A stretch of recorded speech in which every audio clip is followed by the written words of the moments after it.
خب امروز بزکشی که در این میدان برگزار گشت برگزار میگردد.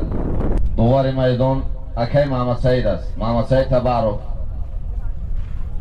خب اولا از نام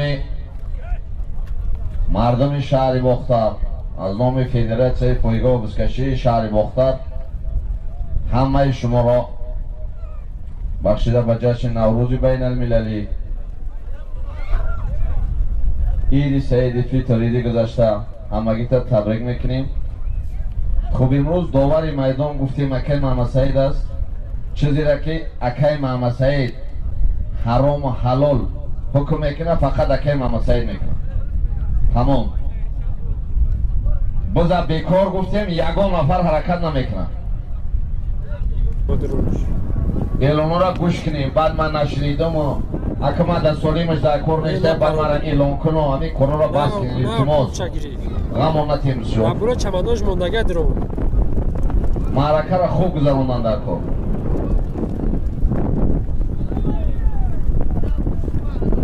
مرای بالا و مرای پایین همه جای معین شده است، معلوم های همه.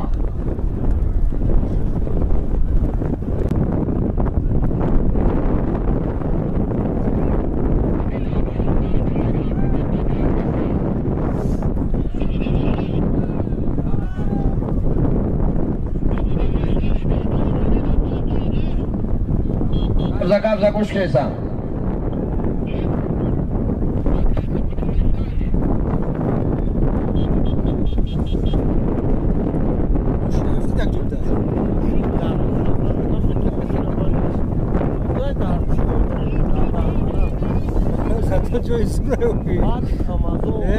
حرکت کن مرای بالای میکنی.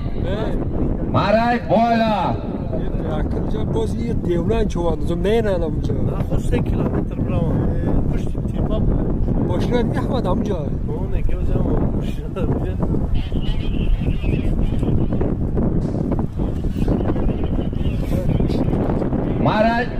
مرای بالای میکنی از آمی عثمان جان فتح‌الله یک تا اشتر یک تا اسب یک تا گو.